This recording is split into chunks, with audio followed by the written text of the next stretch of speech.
Bismillahirrahmanirrahim. Welcome to my channel Learn Math with Syed Ali. Today we will be reviewing important things about integers and powers, and we will be evaluating some of the questions without using calculator. So the main concept is that we have to review all these important things. 1 to the power of any number is 1. So 1 to the power of any number. If 1 is raised to the power 2, 3, 4, 5, whatever number is raised, it remains 1. So 1 has no effect if it has got any power. 1 remains 1. 1 to the power of any number remains 1. It's the first thing. Second thing, any number raised to the power of 1 remains the number itself. So it does not affect the number as well. So n to the power of 1 remains the number. So it does not affect any change to that number. So we have the number back if it is raised to the power 1. Third important thing that we learn is n to the power 0 is 1. Any number raised to the power 0 is 1. So if you have any number anywhere and it is raised to the power 0, it means it is 1. Next important thing is a negative number with an even exponent. Negative number with an even exponent. We know that even means divisible by 2. All those integers which are divisible by 2 are called even. So it starts from 2, 4, 6, 8, 10, 12, 14. So all are even numbers. So any negative number is raised to the power of an even number, the positive answer will be there. So it turns as a positive, right? Positive integer. Then a negative number with an odd exponent. So negative number having an odd exponent. Odd exponent means odd numbers are those numbers which are not divisible by 2. That means 1, 3, 5, 7, 9, 11, right? So all other are the odd numbers. So if a negative number raised to an odd power, the answer will turns out as negative.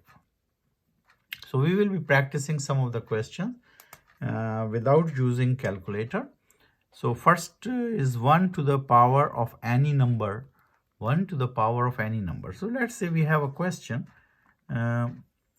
We have a question like this: 0.9 plus 0.1 whole square plus 5 to the power 1, right? So 0.9 and 0.1 makes it 1, right? So 1 whole square plus 5 to the power of 1. So what we learn is 1 to the power of any number. So any number, right? There is 2 here, but it remains 1. So I will put 1 here. 5 to the power of 1. Any number raised to the power of 1, number remains itself. So number is remain itself. So my answer will be 6. So we are making use of these important reviews and then solving the integers, right? So now, if for example, we have 2 to the power 3 divided by, let's say, or 3 to the power 3. 3 to the power 3 divided by 5 to the power 2 minus 4 to the power 2. So another example. So we will deal with the bracket first and then exponent. So divided by 25 minus 16, right? So 25 minus 16 is 9. And here 3 to the power 3 means 3 is being multiplied by 3 times. So 3 times 3 is 3 3 is 9, 3 is 27. So we have 27, right? So 27 divided by 9, again 9 3 is 27. So my answer is 3. So without using calculator, you can solve all such examples which are using these important review notes, which I have put it on the board. So now question is 1.2 plus 0.8 whole square plus 9.9 to the power 0, right? So 1.2, if you add decimal 0.8 to it, it becomes 2. 1.2 plus 0.8 is 2. So 2 to the power of 2 plus 9.9 to the power of 0. And we learned that if anything is raised to the power 0, it remains 1. So that means this factor will bring me 1 because it's raised to the power 0. So 2 to the power 2 means 2 times 2, which is 4. So 4 plus 1, this time my answer will be 5, right?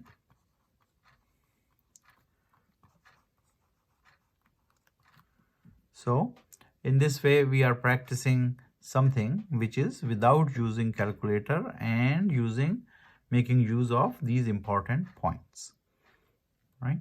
So now if I have a question like this, 5 plus 6.4 plus 0.27 raised to the power 0 divided by 2 plus 1.5.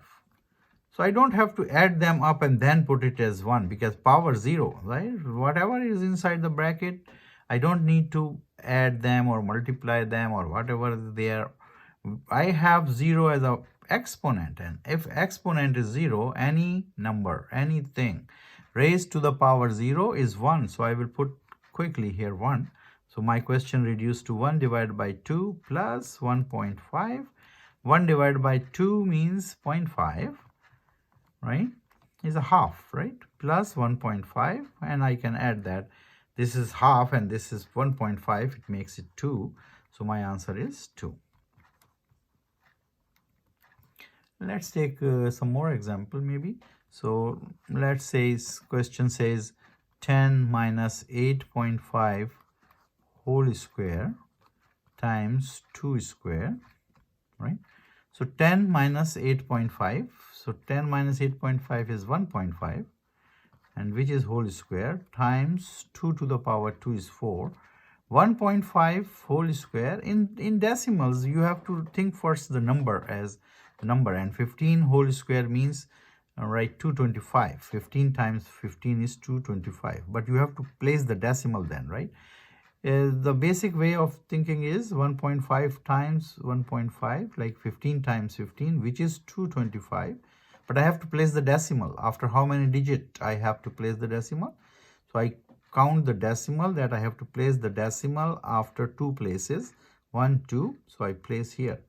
So my answer of 1.5 whole square is 2.25 times 4.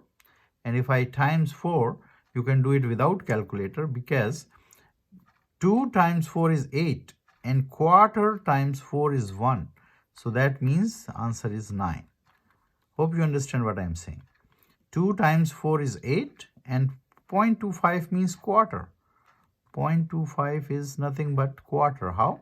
If we remove the decimal, I have here, this is removed. I have to place 1 in place of decimal and then count the digits and place the zeros and then cut it. For 25 ones are 25, 25 fours are this. So that means 0.25 or 25 means 1/4, and 1/4 times 4, 1/4 times 4, right? 1/4 times 4 is 1. In your head, you can imagine that which is a 1/4 times 4, so it comes back as 1, right? So 2.25 times 4 means 2 times 4 is 8 and 0.25 times 4 is 1. So I have my answer as 9. Then we do the other part of the question, which is a negative number. If I have negative number, right, minus 2 raised to the power even power 6 power. So I don't have to think about what will be my answer, right? Because my answer will be positive because it is raised to the even power. Whatever number it comes, but what about the power, right? It comes as positive integer, right? For example, if I have negative 3 to the power of 3, now it's the odd power. My answer will be negative, right? So the number is negative. Whatever you do, the math is like 3 being multiplied by 3, right? So 3 3 is a 9, 9 3 is a 27, but my answer will be negative, because you know that negative times negative is positive, and then positive times negative is again negative. So whenever you have odd power, it turns out as negative. Whenever you have positive even power, that means minus 2 times minus 2 times minus 2 times minus 2. So we have to multiply minus 2 6 times, right? 1 2 3 4 5 6. Not only the number, but the sign will also multiplying together. So minus minus plus, right? Then plus minus minus, minus minus plus, plus minus minus, and minus minus plus. So that means if you go minus multiplying with minus and it is an even power, it turns out as positive, right? So we make a rule: a negative number with an even number of exponent, then it is a positive integer. What that integer will be? 2 to the 4, 4 to the 8, 8 to the 16, 16 to the 32, 32 times 2 is 64. So I have 64 here, right? So in this way, you need to remember all these rules, which is important, and you will be using it in your high school as well. I took classes. I have started this channel with grade 8, because now the grade 7 will be promoting to grade 8. So grade 7 students can also review these videos, and the grade 8 students are going to grade 9 high school, so they can also review to make their base knowledge strong, so that they can do grade 9 or math easily, right? So hope you like the video. If you like it, subscribe my channel, press the bell icon button to receive another video. Thank you for watching.